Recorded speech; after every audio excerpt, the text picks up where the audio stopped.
de Deus, o nosso Pai, e de nosso Senhor Jesus Cristo. Vamos todos sentar, nos acomodar.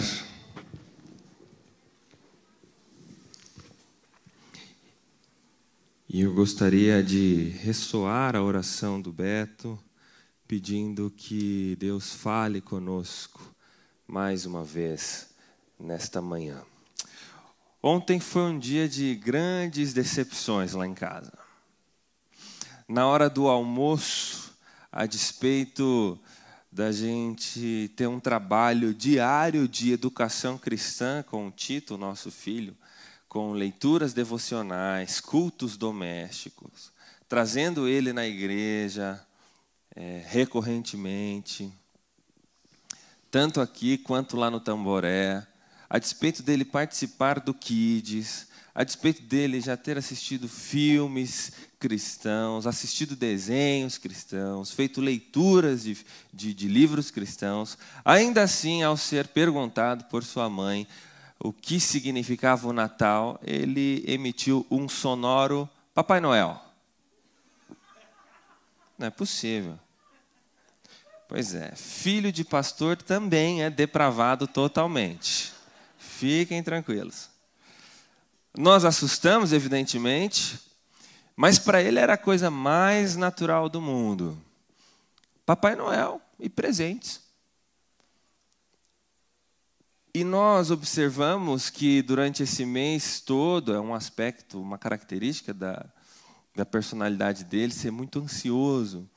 E ele está contando os dias para o dia 25. E ontem, de forma decepcionante, nós descobrimos que ele está contando os dias para o dia 25 porque ele espera ganhar um presente. E não pelo fato de ser o nascimento de nosso Senhor Jesus Cristo. E aí eu, como um bom pai catequético, peguei ele durante a tarde inteira e enchi a cabeça dele de Bíblia, de Evangelho. E como se não bastasse, eu falei, agora nós vamos assistir alguns desenhos, porque talvez é difícil competir com o Mickey, nem sempre ele entende as minhas palavras. Então eu disse, nós vamos assistir um desenho então do nascimento de Jesus. Parece que o desenho e o drama fez mais sentido para ele. Ele é alguém muito impressionado, assim, ele fica muito atento aos detalhes. E ele me fez uma pergunta que suscitou em mim uma reflexão, da qual eu quero dar a resposta para ele hoje, porque no momento eu não soube dar a resposta. No meio do desenho, quando José e Maria chegam ao estalajadeiro e então perguntam para aquele homem se tinha lugar para eles ficarem em Belém, aquele homem no desenho, no drama, ele foi rude com José e com Maria, dizendo, não há lugar aqui. Vão para outro lugar. E naquele momento a Maria, no desenho infantil, ela faz um semblante de choro, José a abraça. E nesse momento Tito olha para mim e pergunta assim, papai, se Jesus é filho de Deus, por que Deus deixou isso acontecer com ele?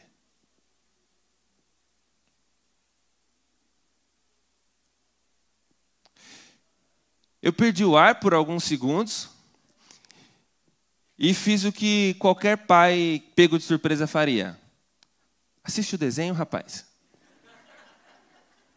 Mas ele insistentemente, depois do nascimento de Jesus ter sido colocado naquele coxo, o Tito olha para mim e pergunta assim, papai, se ele é filho de Deus, por que ele nasceu pelado?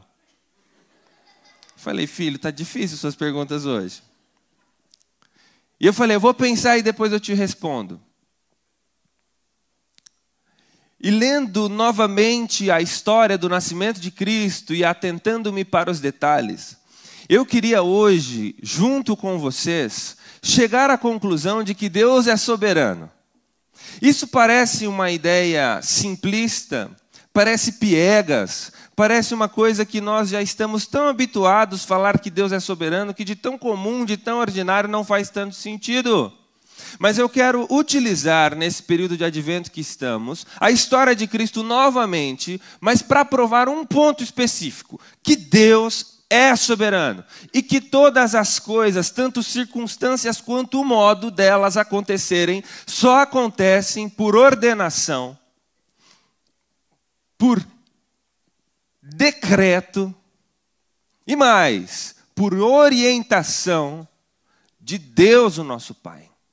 Então eu convido você a abrir a sua escritura no livro de Lucas, no capítulo 2. Nós leremos o texto do versículo 1 até o versículo 7. Eu te convido a ler comigo e ter muita atenção, pois esta é a palavra do Senhor. Assim diz o Senhor.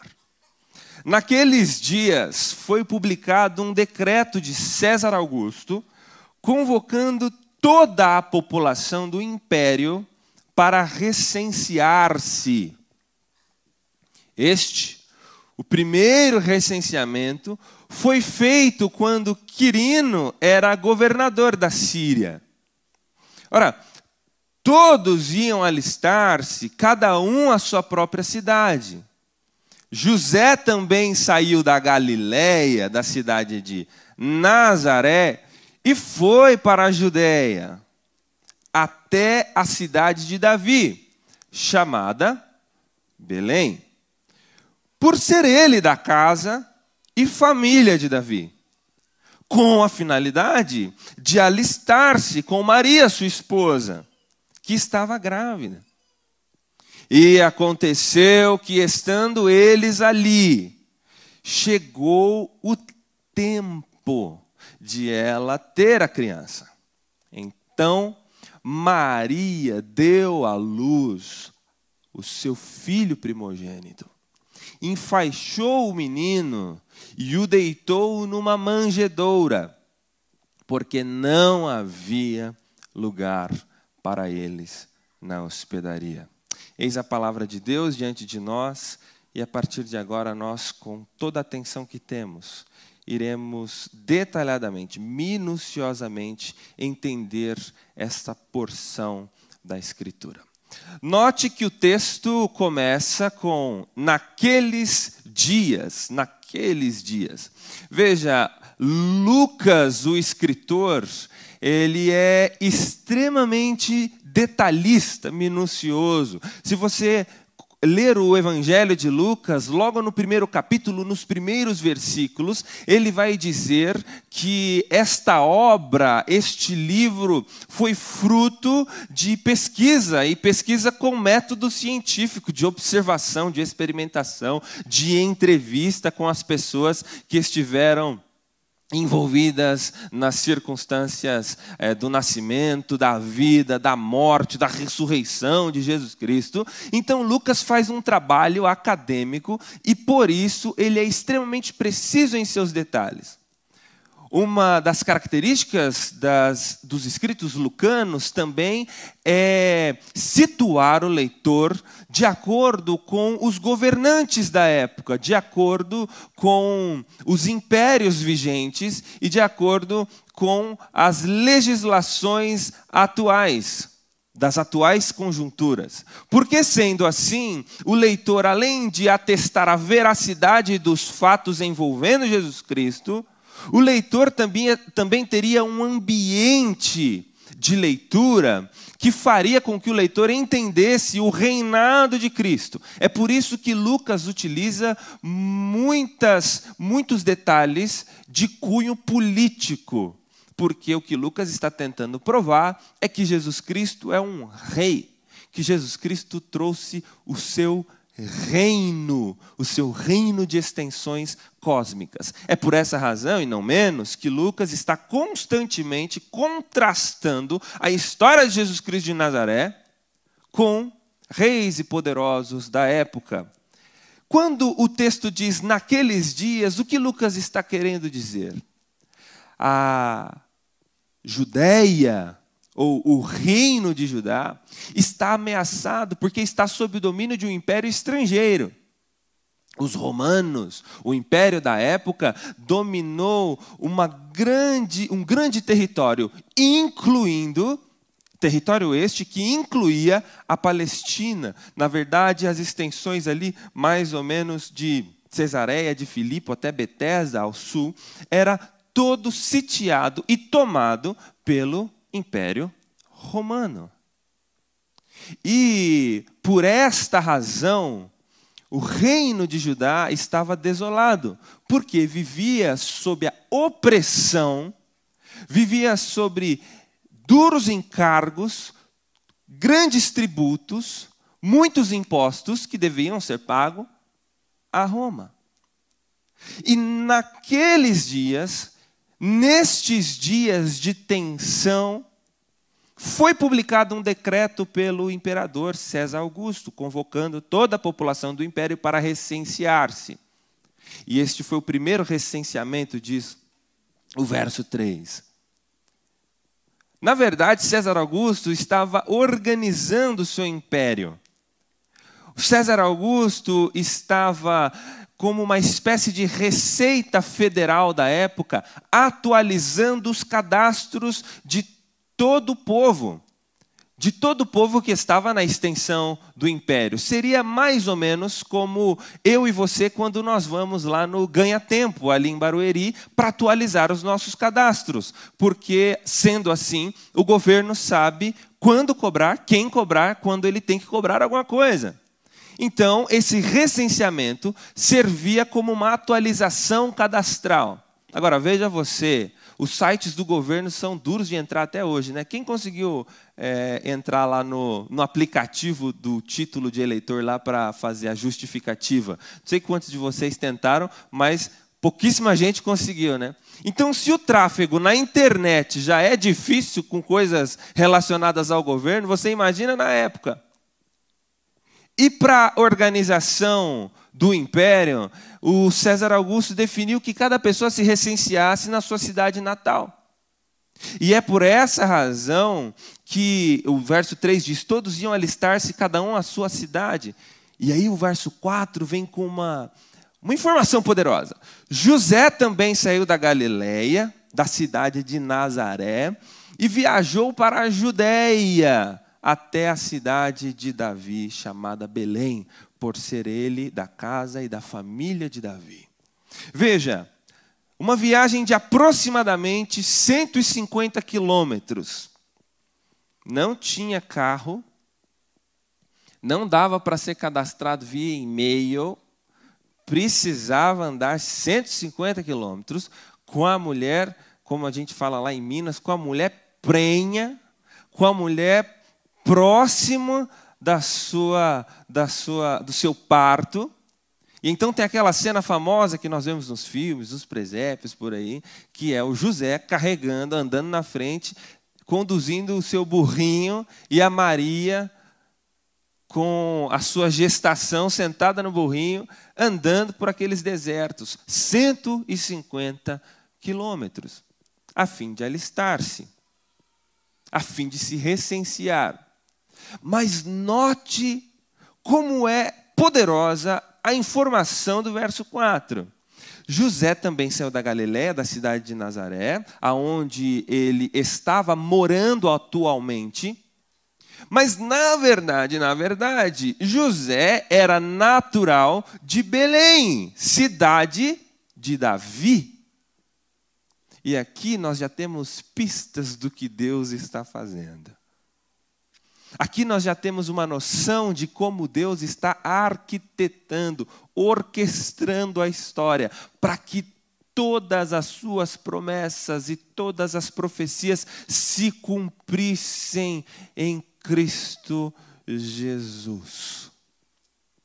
Deus, quando se aliançou com Judá, quando se aliançou com Abraão, com Isaac, com Jacó e depois com Judá, a despeito de a gente ter uma história muito bonita de José na Escritura, José não é protagonista.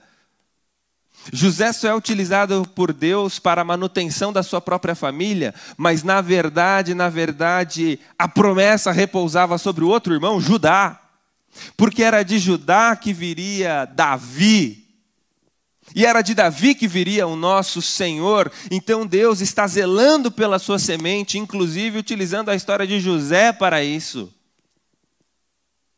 E aí o profeta Miqueias, no seu capítulo de número 5, ele diz, e tu, Belém Efrata, pequena demais para figurar entre os milhares de Israel. De ti me sairá aquele que sentará no trono de Israel, cujo as origens estão na eternidade. Veja que linda a profecia de Miqueias, de que o Cristo nasceria em Belém. Ora, meus irmãos, José e Maria, a escolhida, viviam em Nazaré. Mas César Augusto, grande imperador, e o seu subalterno e famigerado governador local, Quirino, achou que estava fazendo algo pelo império quando conclamou o recenseamento. Mas, na verdade, os poderosos reis da terra só estavam falando o que o livro de Salmos só estavam fazendo o que o livro de Salmos já dizia que eles fazem. Eles estavam obedecendo à voz do Senhor para que Cristo nascesse em Belém. Eu e você somos muito tímidos. Eu e você somos muito medrosos. A gente fica com receio porque um governo de esquerda assumiu em tal lugar, porque um governo de direita assumiu em tal outro lugar. Porque se fulano ganhar, acabou tudo. Porque se ciclano perder, porque se isso acontecer, todos os poderosos da terra atendem apenas a um rei. O Rei dos Reis, o Senhor dos Senhores, que orquestra tudo, o recenseamento, tudo, absolutamente tudo. Os 9 meses, as 40 semanas de Maria, para que o Filho de Deus nascesse justamente em Belém, conforme previa a profecia. Eu e você não servimos um Deus distante. Nós servimos um Deus que tem ingerência e governabilidade, domínio sobre todas as coisas. É essa a expressão que Isaías utiliza quando vê o grande trono branco. A glória do Senhor enche toda a terra. O seu domínio é sobre toda a terra. O texto continua e diz que José e Maria vão para Belém com a finalidade de se alistar-se. E Maria estava grávida. E aconteceu que, estando eles ali, chegou o tempo de ela ter a criança. É linda essa expressão. E é muito importante que nós entendamos que Jesus Cristo, ele não nasce numa aleatoriedade. Jesus Cristo não é um plano B de Deus.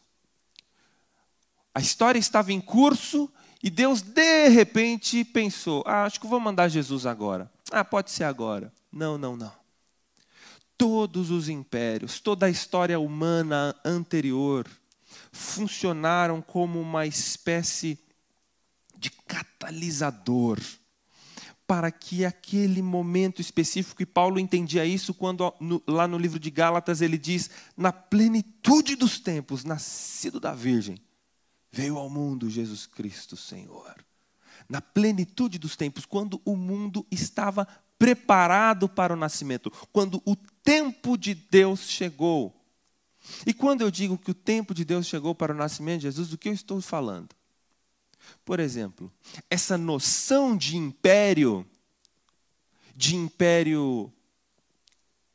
famigerado, de império perverso, de império opressor, trouxe muitas dores e é uma ideia ruim para nós hoje.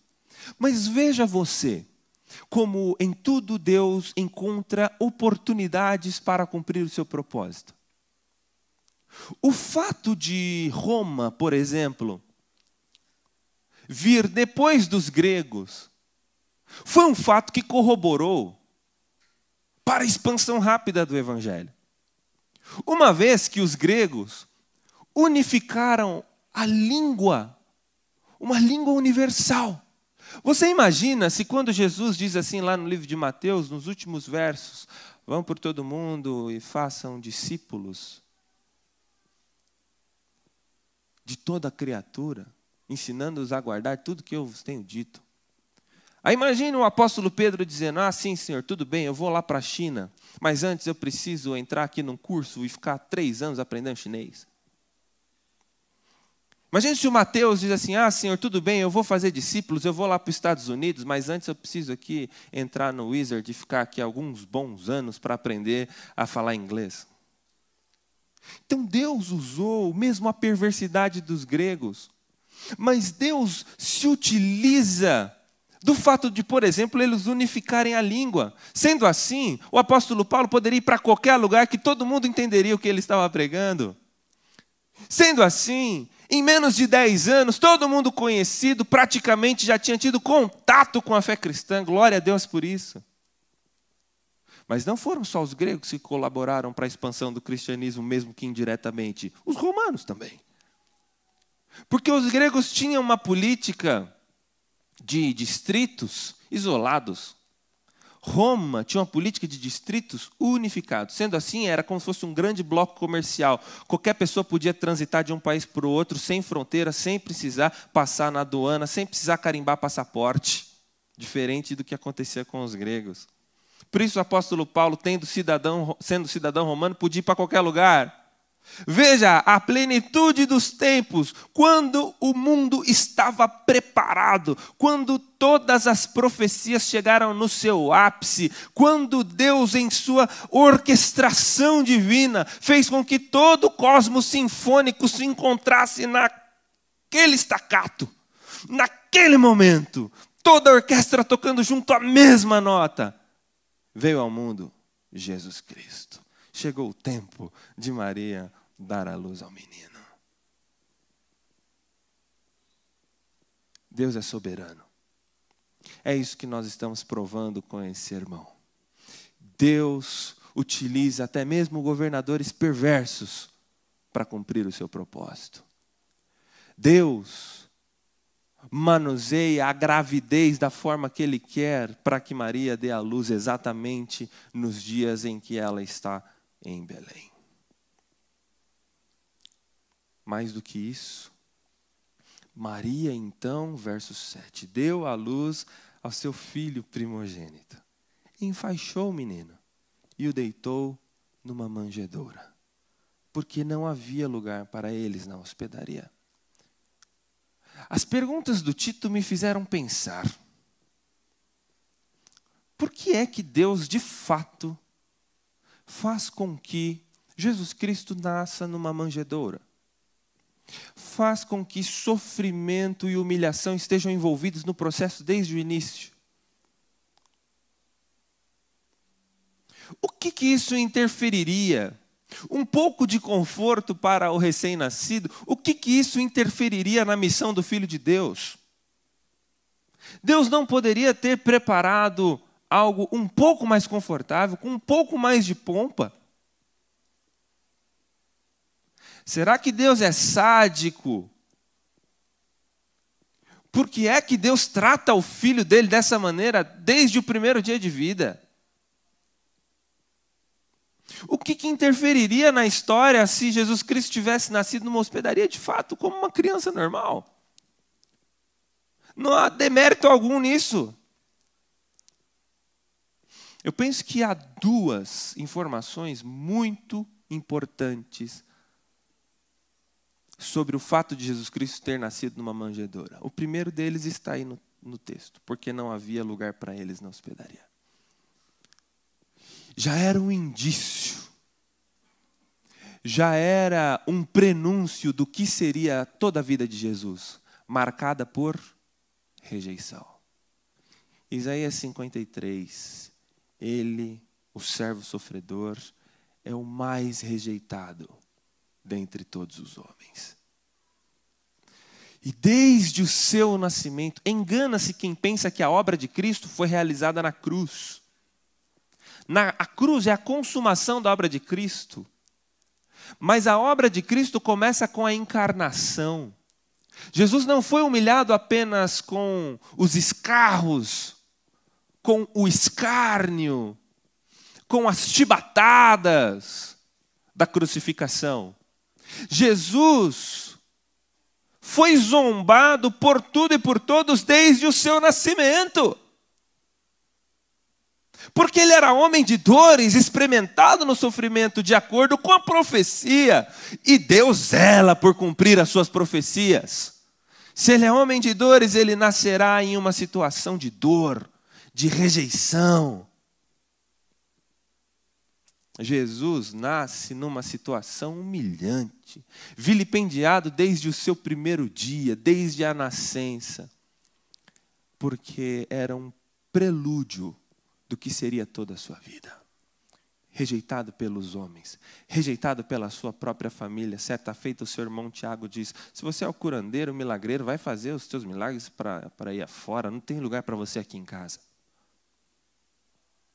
Rejeitado pelos religiosos da época, que envaidecidos em suas postulações, não davam o braço a torcer para o evangelho do reino de Deus. E, portanto, enciumados, eles de forma ardilosa, perversa, nefasta e demoníaca, conspiram para matar Jesus. Rejeitado não apenas pela sua família e pelos religiosos, mas rejeitado por uma multidão que outrora o aclamava como rei. Porque no domingo de Ramos, um domingo antes, diz: Hosana, Hosana, chegou o rei. Mas um domingo depois estão gritando na frente do pretório: crucifiquem-no, matem-no. Rejeitado por todos.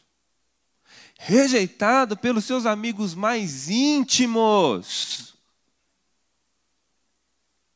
que ao verem a situação se afunilando, um o nega, os outros fogem, sem mencionar aquele que o traiu.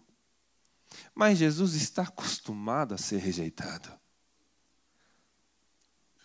Desde o seu nascimento, não havia lugar para eles. E até hoje é assim. Os homens rejeitam Jesus.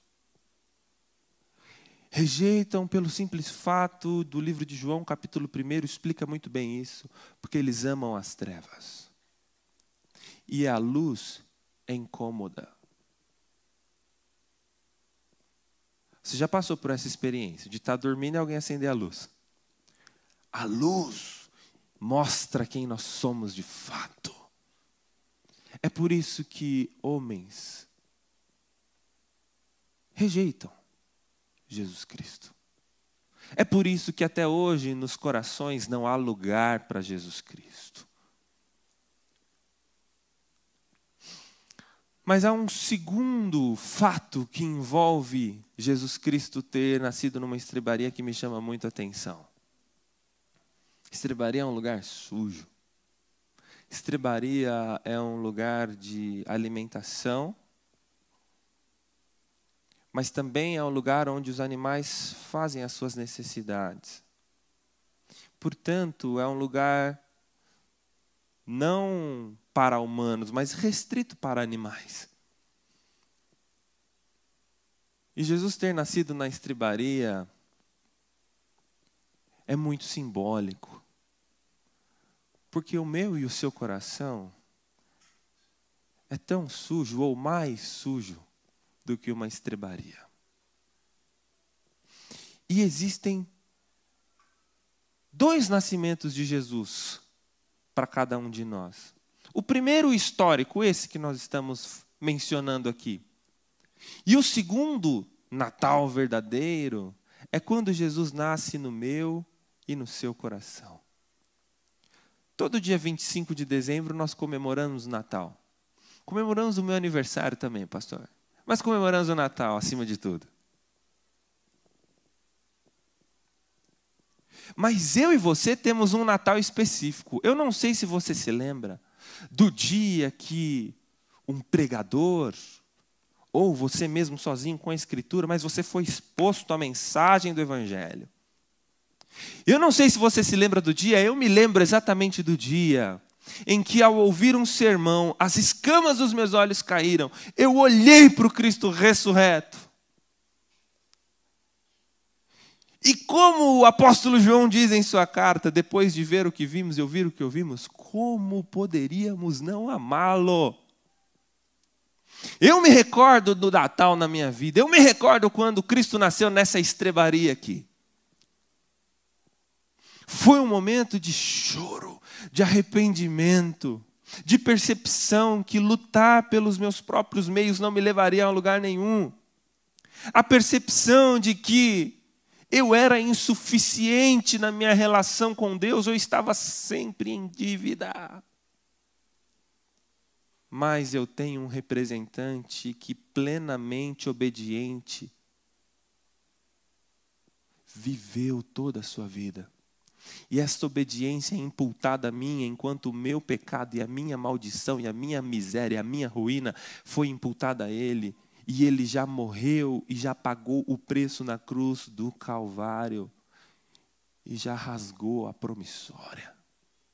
Eu não tenho mais dívida alguma. Louvado seja Deus.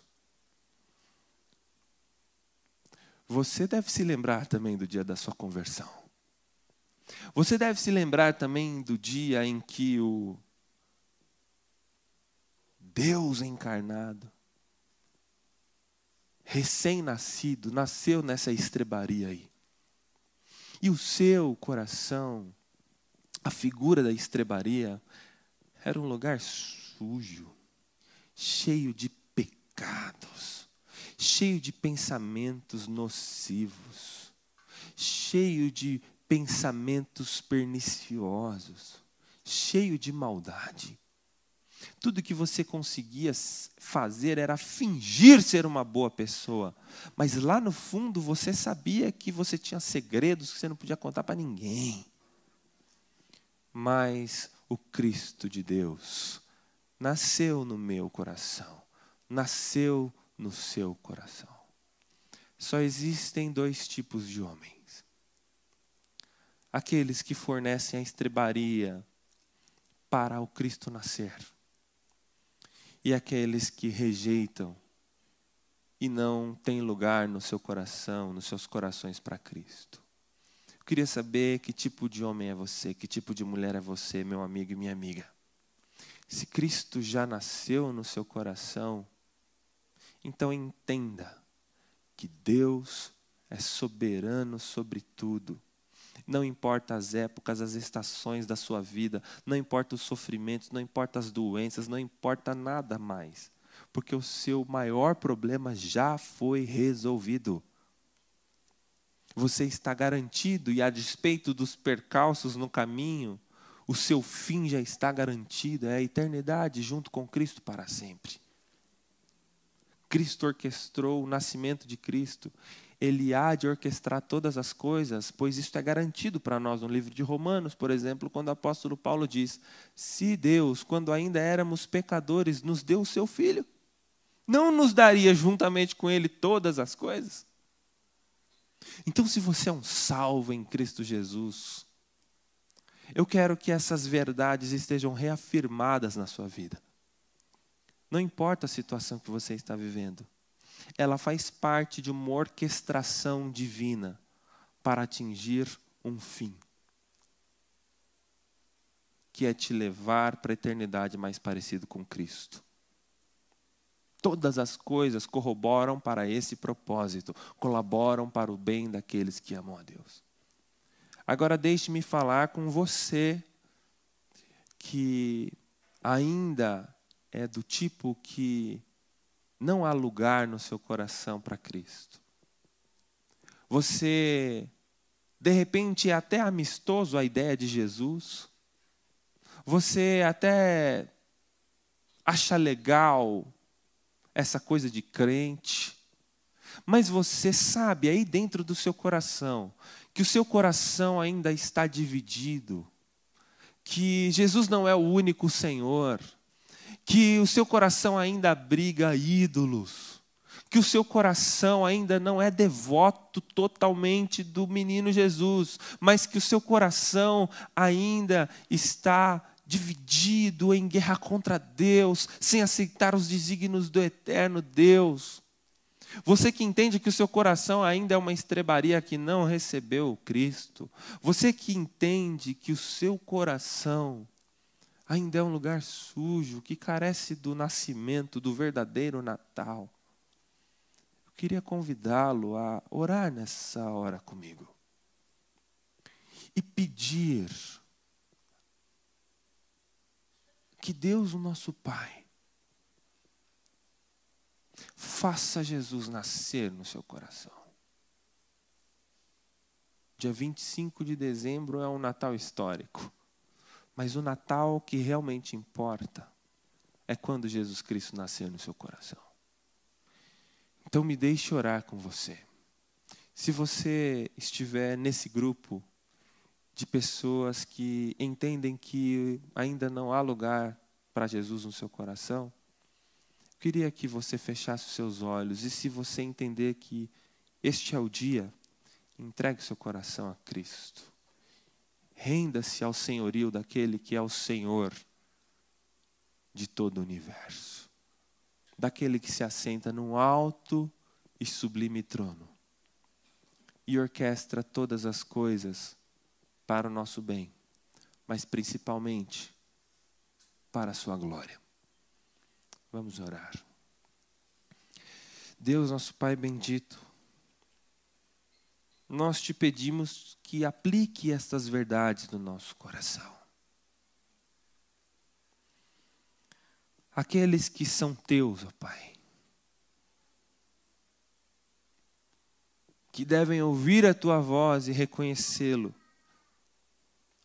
que ouçam agora a voz que quebra todo silêncio, que sintam agora o perfume exalado do Cristo crucificado, que eles vejam agora a luz que rompe as trevas, que eles ouçam o silêncio mais alto que rompe toda a surdez, que eles ouçam o brado do Cristo ressurreto que do alto da cruz disse: o trabalho está terminado. E que os seus corações neste momento sejam iluminados pelo Espírito Santo e recebam por fé a salvação em Cristo Jesus. Que hoje seja o Natal em muitos corações. Que hoje Cristo Jesus nasça em muitas estrebarias. Que seja assim, para a tua glória e para o nosso bem. Amém. Amém.